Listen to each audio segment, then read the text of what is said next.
There are two kinds of knowledge. One is general, the other is specialized.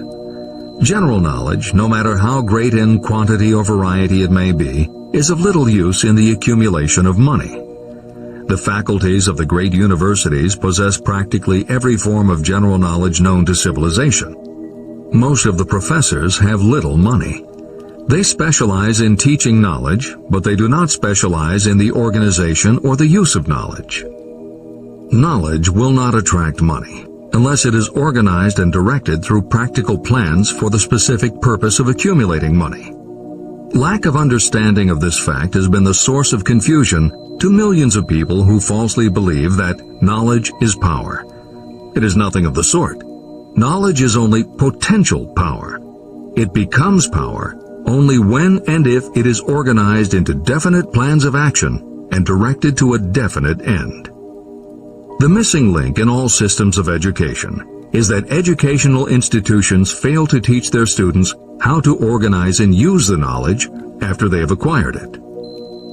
Many people made the mistake of assuming that because Henry Ford had little schooling, he was not a man of education. Those who made this mistake did not understand the real meaning of the word educate.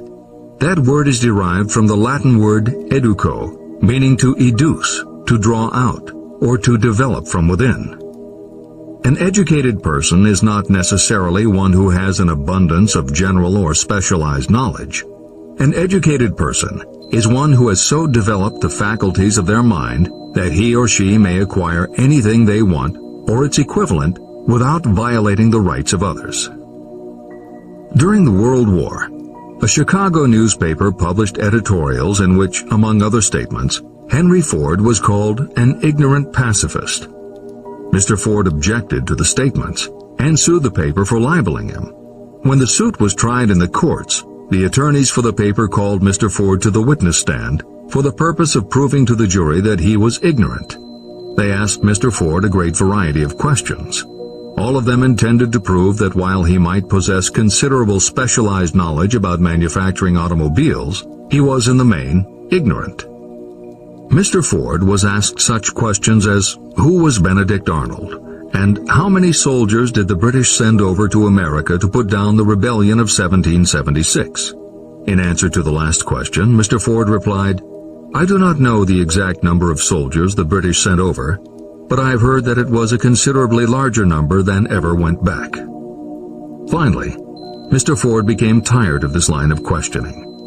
In reply to a particularly offensive question, he leaned over, pointed his finger at the lawyer who had asked the question, and said, If I should really want to answer the foolish question you have just asked, or any of the other questions you have been asking me, let me remind you that I have a row of electric push buttons on my desk, and by pushing the right button I can summon to my aid men who can answer any question I desire to ask concerning the business to which I am devoting most of my efforts.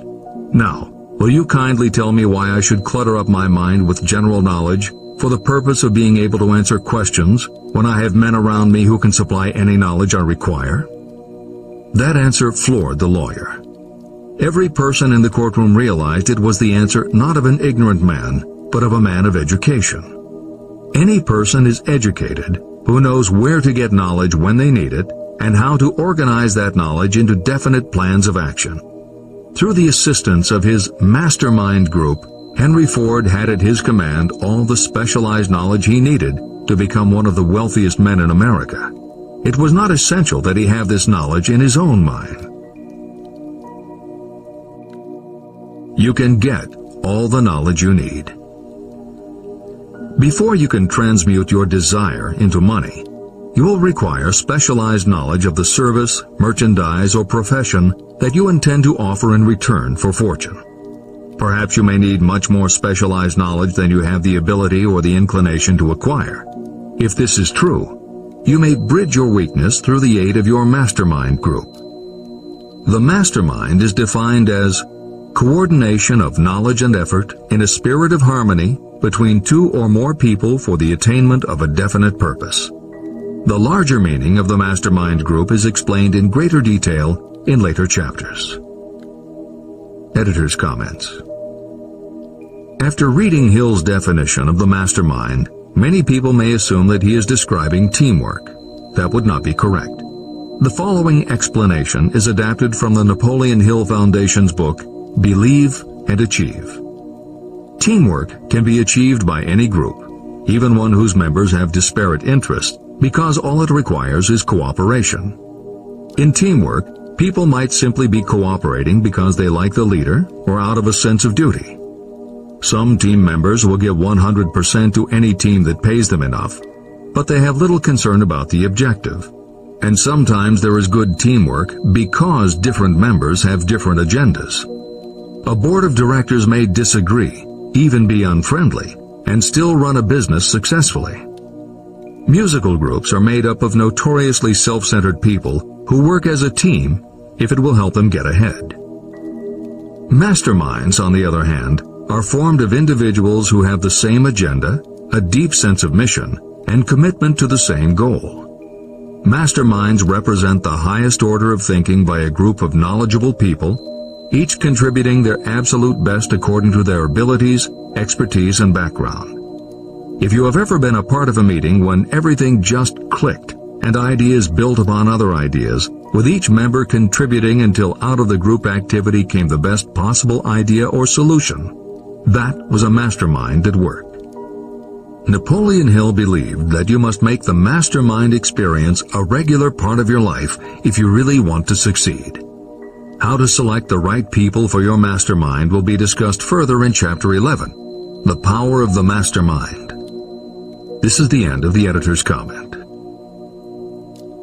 The accumulation of great fortunes calls for power, and power is acquired through highly organized and intelligently directed specialized knowledge. That knowledge does not necessarily have to be in the possession of the person who accumulates the fortune. This should give hope and encouragement to those who want to accumulate a fortune, but don't have the necessary education to supply such specialized knowledge.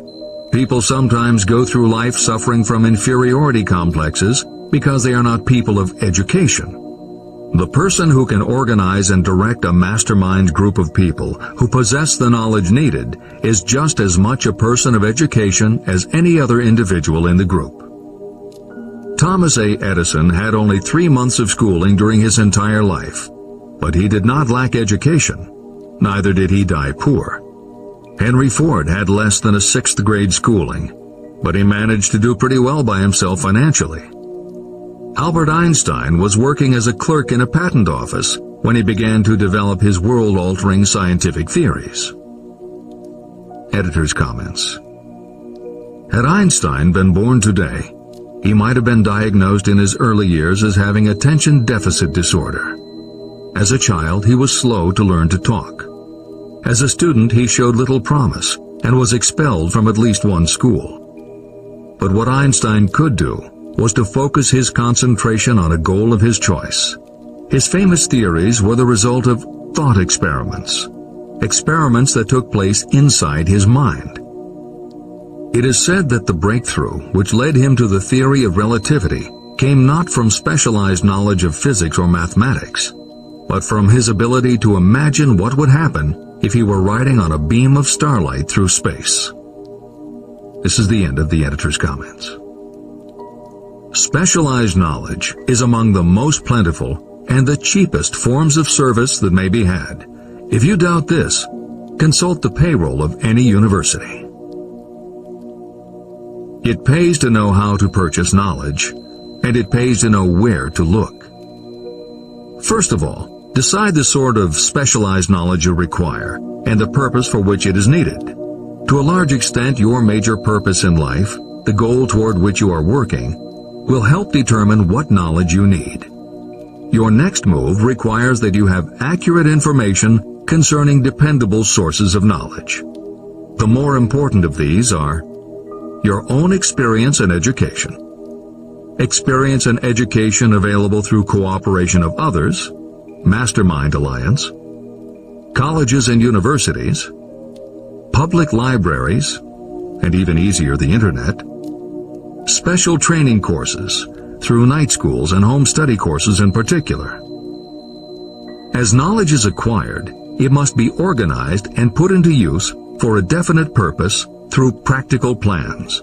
Knowledge has no value except for what can be gained from its application toward some worthy end.